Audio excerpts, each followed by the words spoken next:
Welcome to the community talk on how we can kindle our agni in the kapha, which is spring season. So we have recently entered the kapha season, which is in northern hemisphere, is known as a springtime, and this was signified by the spring equinox. And we can observe the transition and changes of the seasons around us in the nature all the time. Right now, there are beautiful blossoms that are popping up on the ground, on the bushes, on the trees. But if you look a little bit below, if you look at the qualities of the soil, we will be able to feel the sense of coldness and moisture. The ground and the soil and the air are quite cold and moist. And these qualities have been accumulated from the winter time. And along with heaviness, dullness, these are qualities of kapha dosha. And all of them have been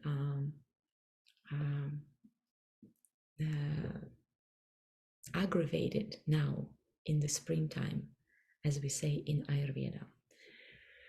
So to cultivate health, well-being, and happiness, we cannot remain oblivion to the changes of the natural rhythms. And Ayurveda teaches us to respect the intelligence of the hidden laws of the nature's rhythms, as well as Vedic sciences provide us guidelines on how this should be done. According to the Vedas, life is cyclical, and it's the natural rhythms that govern seasons, stages of life, the monthly cycles, which we call lunar cycles, and so on. And each stage of this cycle is characterized by a set of certain qualities. And these qualities are defined by corresponding energetic principles that govern these time periods. So for us, it is important to understand this concept in order to maintain health and longevity. Due to the cyclical changes in the seasons, doshas also go through the cycles. So it is not actually the calendar that tell us which dosha and when is more predominant, but it's the rhythms of nature. And since today I'm going to talk about the spring season, I'll be focusing and taking a look at the attributes of kapha dosha.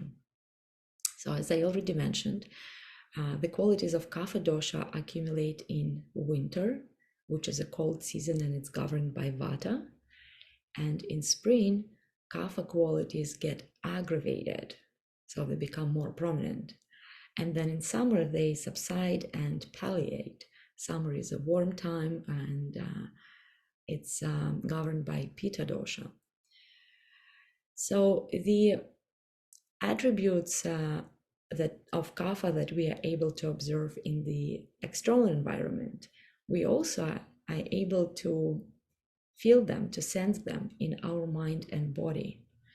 As when we approach the end of the winter and enter the spring season, we might start feeling more dull, lethargic. Also, as at this time in the spring, the congestion of the upper respiratory pathways and allergies become more prominent. All this is a result of the cold and moist accumulated in our body as well, and that moist we can feel it as phlegm, as mucus. During the winter time, we have enjoyed strong digestion, which was required for our body to be able to process heavier items, such as grains, root vegetables, pumpkins, squashes. These items are sweet in taste and they are predominant in water and earth element. So the digestive power has to be stronger for them to be processed. But our digestive power is not fixed. It varies throughout the day, season, stages of life. So in the spring, the power of our digestion gets impaired, again, due to aggravation of the kapha qualities. And this is a natural process. But we have to make necessary adjustments in our diet and lifestyle to maintain our alignment with our Mother Nature. So in Ayurveda, digestive power is called agni, which literally means fire or transformative force. And it refers to the fire-like activity in our alimentary canal. This is cosmic energy that dwells in all living beings and is responsible for the processes of transformation, digestion, metabolism, both on gross and subtle level, which means on the physical as well as psychological. Agni works throughout biological system, including external environment as well and the universe as a whole. And our body tissues are constantly going through the process of being broken down and rebuilt. So they need replenishment from food, water, and air that we take in. In our body, agni is not only present in the small intestine, where the digestion of the ingested substances is happening, but also in every cell and tissue of our body, where agni maintains nourishment, as well as it governs autoimmune mechanisms. Agni is what keeps us alive. When it extinguishes, the body dies. And as we know, it becomes cold because there is no more source of the heat. So agni is responsible for the processes of digestion. This energy also separates the food essence from the waste, from the particles that won't be used, to restore and rebuild our body tissues. Agni is what nourishes our body tissues, provides nourishment for our body tissues. It maintains life, and it also clears our mind, our thoughts and ideas. So again, agni functions on both physical and psychological level. Well, the activity and strength of the agni is not fixed, as I already mentioned, and it is influenced by the state of the doshas. So it will vary with it does vary with the season, stage of life, as well as geographical location and individual's body constitution, such as people of Pitta type, they have a tendency to have a stronger digestive power than people with more prominent kapha. They have a tendency to have a slower digestion. And people with more predominant vata dosha in their body constitution will experience a variable digestion. So their digestion will be changeable all the time. When doshas become aggravated, they bring about their own characteristics that come with changes in the digestive activity. So in the spring season, when kapha becomes aggravated, agni tends to be more dull, weaker, and it might require more time to digest even small amounts of food, as well as there might be a sense of heaviness in the body. In Ayurveda, there is a saying that we are not what we eat, but we are what we digest. we have to take appropriate care of our agni so that it can extract nourishment for our body tissues from the food that we eat.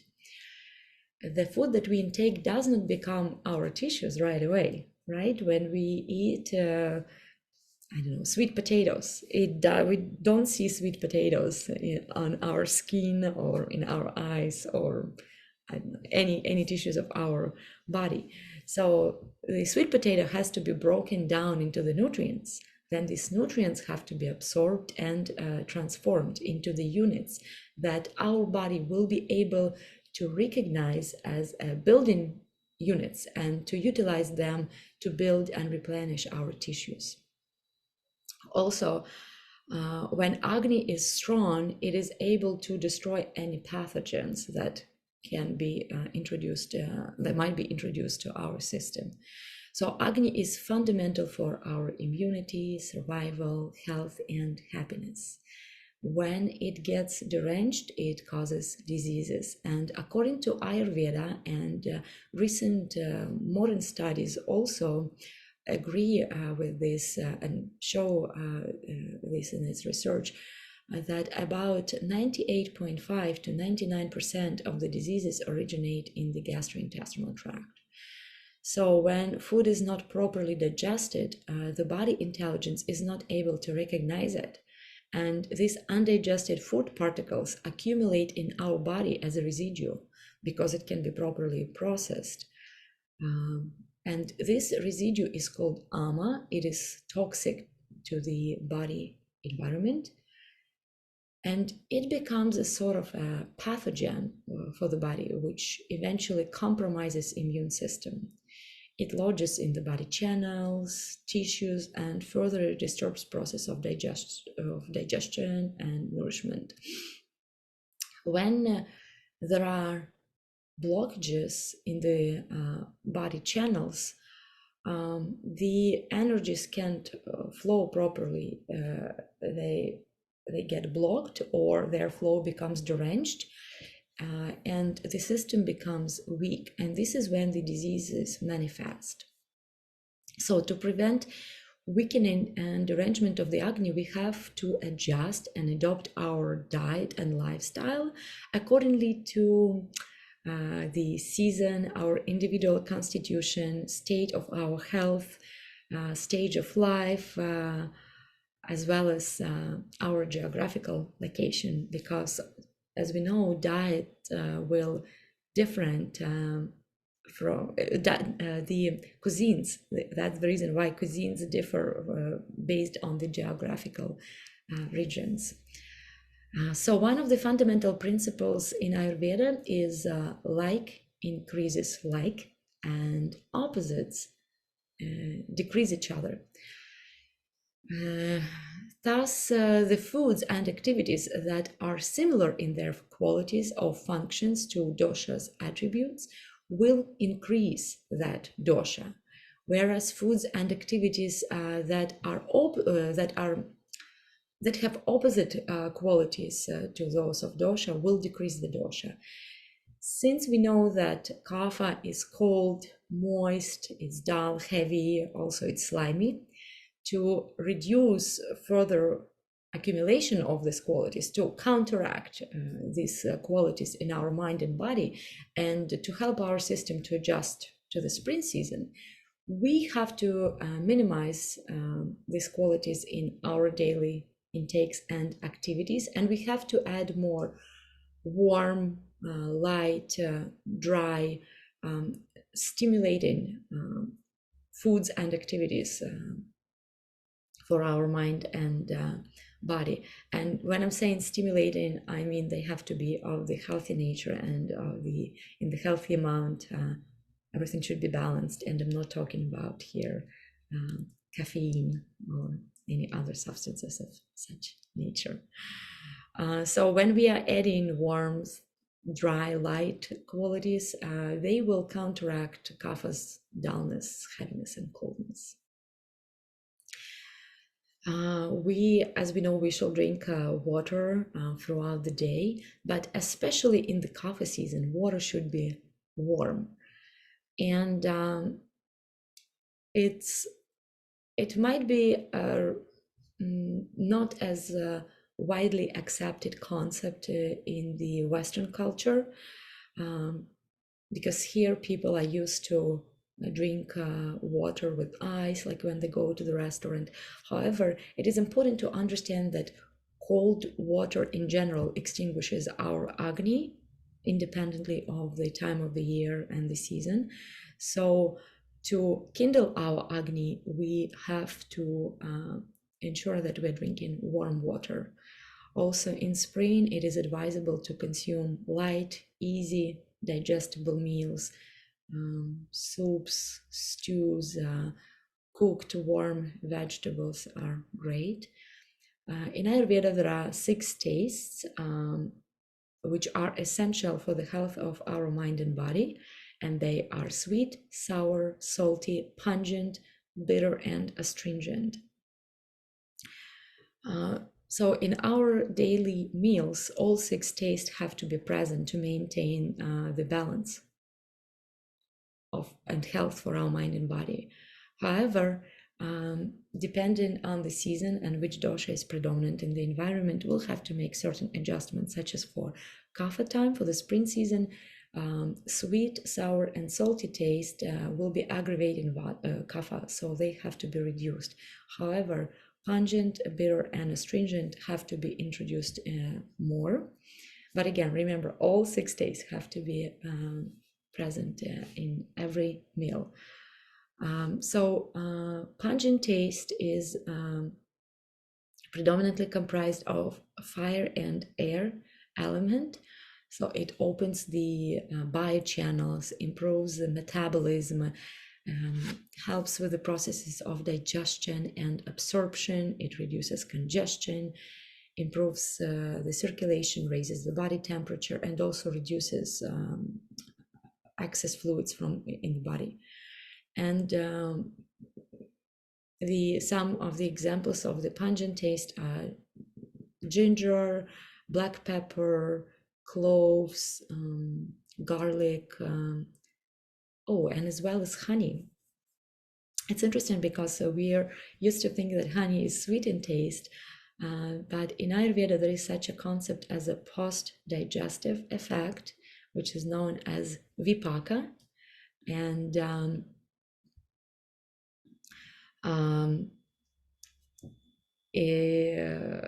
when honey gets digested, the aftertaste it creates in our body is pungent. And how we know this information is due to the ancient Vedic rishis, who were like scientists. Their level of awareness were so high that they were able to tap into that subtle field of knowledge and experience the pungent taste of the post digestion of the honey. Yeah. So another taste that counteracts kapha is bitter. Bitter taste kindles agni. It destroys toxins, detoxifies blood, and purifies body in general. It acts as antibiotic, antiseptic, antihelmintic, and antipyretic. It absorbs excess fat, oiliness, fluids, so it takes away the sliminess of the kapha, opens up the channels, and increases intelligence. And the examples of the foods that are rich in or predominant in bitter taste are leafy vegetables in general, so also aloe and fenugreek. Another taste which is recommended for kapha season to be indulged in is astringent, and astringent is predominant in air and earth elements, so it constricts the channel. It is drying, it acts as antibiotic, antibacterial, and hemostatic. Also, we have to be careful with astringent because it also constipating, so for anybody who has any dryness in the body, please be aware. And again, all these recommendations are just general guidelines. We also have to take into account our current state of health, our body constitution, before we make any changes to our diet. So just a reminder, these are general guidelines and recommendations.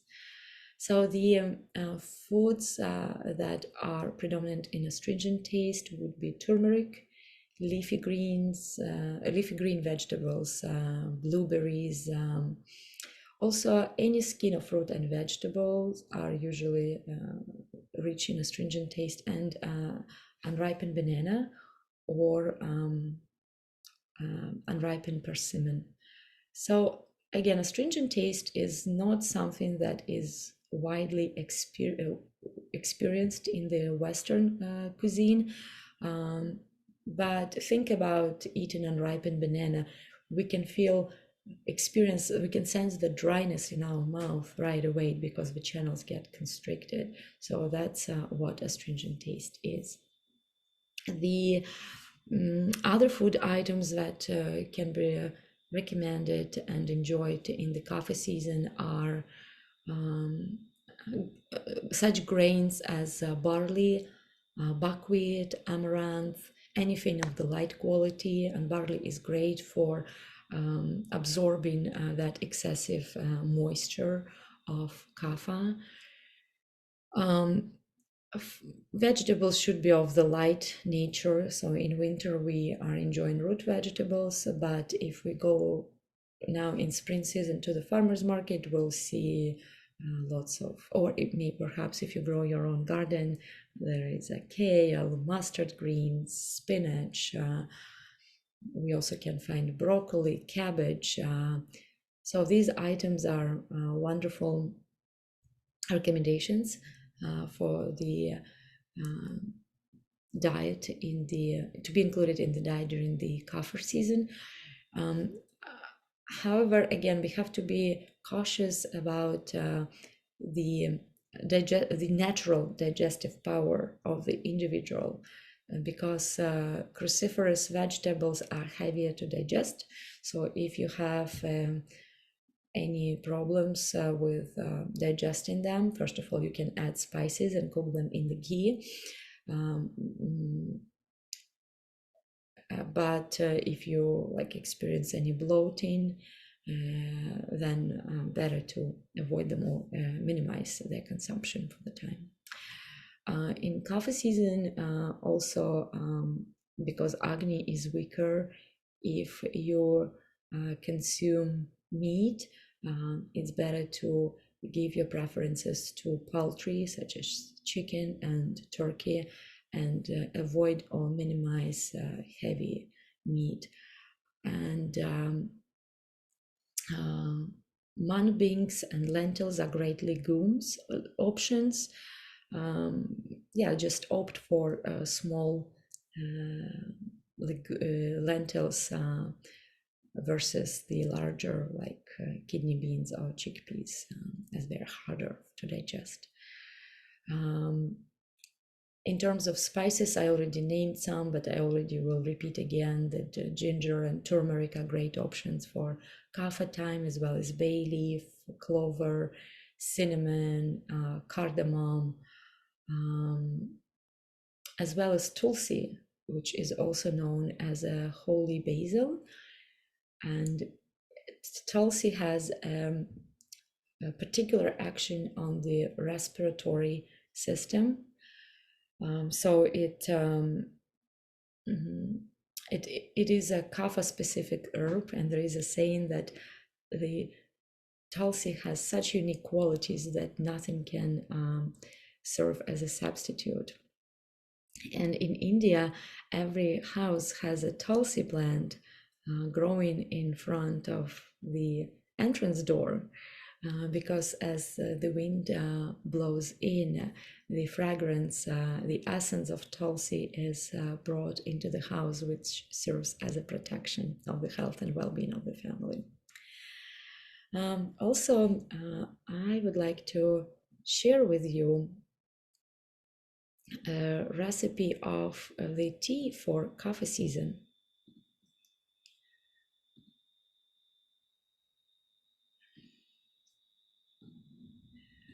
So you can take 4 cups of water, 1 tablespoon of cinnamon bark. If you don't have bark, just use the cinnamon powder. 2-3 pods of cardamom. You have to crack them so that they open. And 1/4 teaspoon of turmeric powder, 1 teaspoon of grated ginger, and honey can be added as optional. So you take all the ingredients except for honey and you boil them for 5 minutes, then strain them and wait until the tea cools down so that you can add honey. Please don't add honey to the hot tea because according to Ayurveda, honey, when exposed to the heat, when it's warmed up, it becomes a toxin to our body. So just wait until the tea cools down and then please enjoy it warm. Yeah. So I also would like to remind you that kapha is cold, heavy, and slimy. It's dull, so we have to avoid cold water and cold items in general. It's better to minimize raw salads unless it's something that you've been accustomed to through your life, and eating raw salads doesn't cause any digestion problem to you. There is a concept in Ayurveda which is known as satmya, and satmya means that something to which we've become accustomed over the time period. So if you feel that there are some disturbance in your digestion, then try to take the raw salads or minimize their consumption during the kapha season. But if they don't cause any problems, please keep enjoying them. But you also can opt for the warm salads. Also, fish, yogurt, cheese, and eggs are increasing sliminess, so they should be minimized during kapha season. If you enjoy fish, then opt for the river types of fish, not the sea or ocean fish, because the river type of fish contains less salt. It's better for kapha. As well as, please, it's a recommendation for any time in general, but especially in spring season, don't overeat and don't indulge in the leftovers, because these leftovers, they don't have the prana energy, which nourishes our body.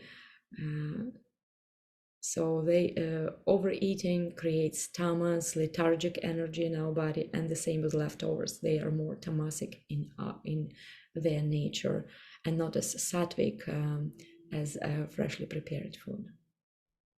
So I also would like to spend just a few minutes to mention that mind, just like our body, has its digestive power, which we call intelligence or buddhi in Sanskrit. Our mind provides experiences as well as liberation for our soul, and to attain liberation, we have to digest our experiences, such as food. When digested, gives us energy which we need to function and work. Digesting and understanding our experiences expands our awareness and brings us freedom. One of my teachers, Mamta Landerman, once mentioned that we have to digest our thoughts and experiences because only then they become divine food for gods. Now, well-digested experiences bring us happiness, and when they are undigested, this causes mental disorders.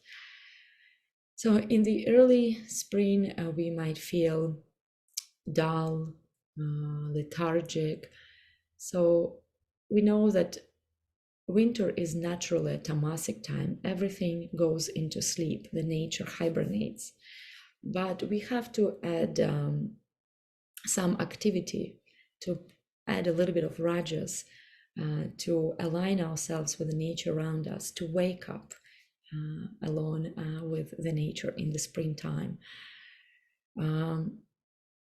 So some recommendations for this: we shall of course take care of our sleep, going to bed on time, which is usually before 10 p.m.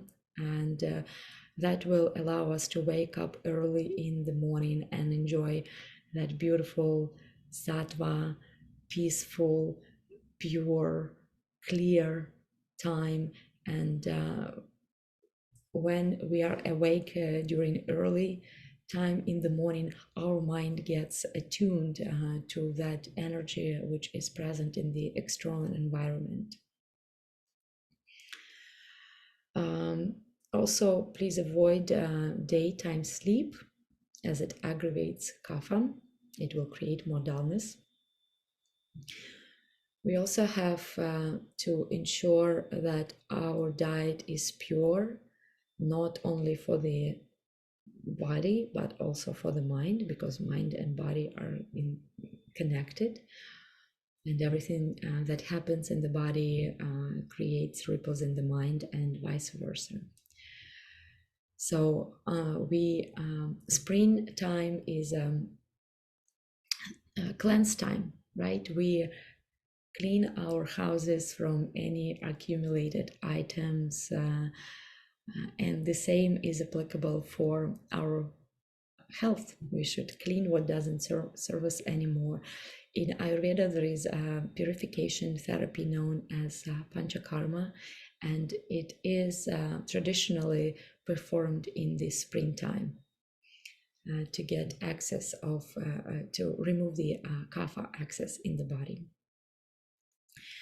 So on the physical level of detoxification, we can purify our body, our mind through the diet, and as well as through yoga asanas such as sun salutations, shoulder stand, bow pose, lion and camel pose.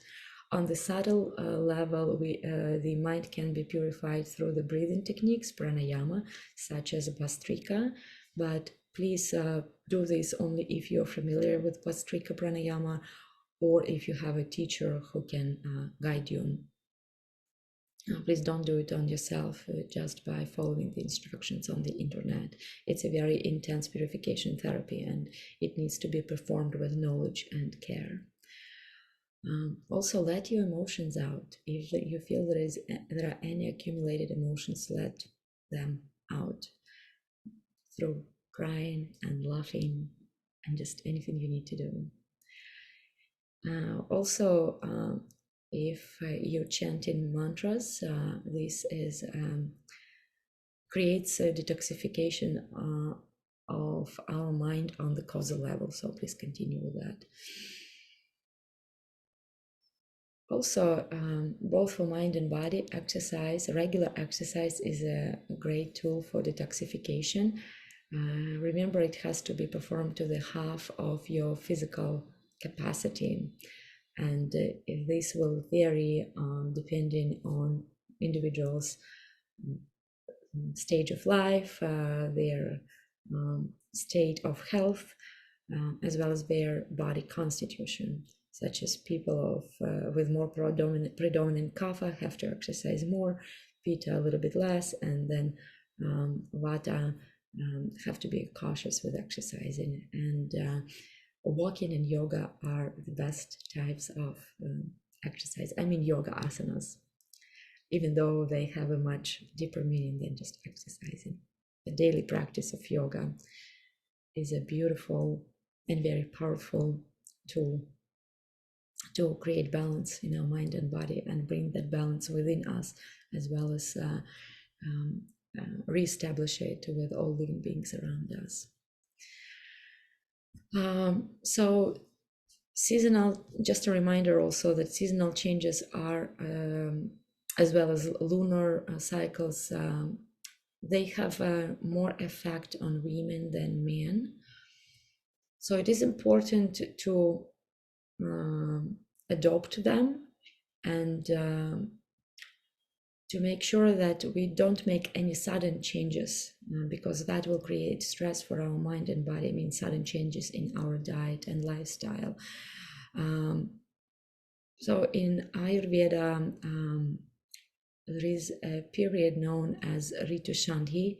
Ritu means season, and Shandhi is a period that joins two seasons, and it's about approximately 15 days, so just about a week before spring equinox and a week after spring equinox. That would be Ritu Shandhi for transitioning from winter season to spring season. And then as well around the summer solstice, we will be transitioning from spring to summer season, and a week before and a week after those 2 weeks around the summer solstice can be used to transition our diet and lifestyle from kapha season to pitta season. And then around here in Northern Hemisphere, around autumn equinox, we are transitioning from pitta to vata season. This doesn't mean that it is too late to, if you haven't changed yet your preferences and daily routines from winter to spring. You still can do it. Just please do it gradually by introducing the mentioned today foods and activities to get adjusted to the kapha season. And just pay attention to the environment around you, because in the modern world, it is not always the calendar that signifies the beginning of spring. We have to be very attuned to the external environment to make necessary changes. Please let me know if you have any questions or comments, and you can send your questions to me at info@naturasanat.com, or just leave them under this video. Thank you so much. Please continue taking care of yourself and have a beautiful day. Blessings.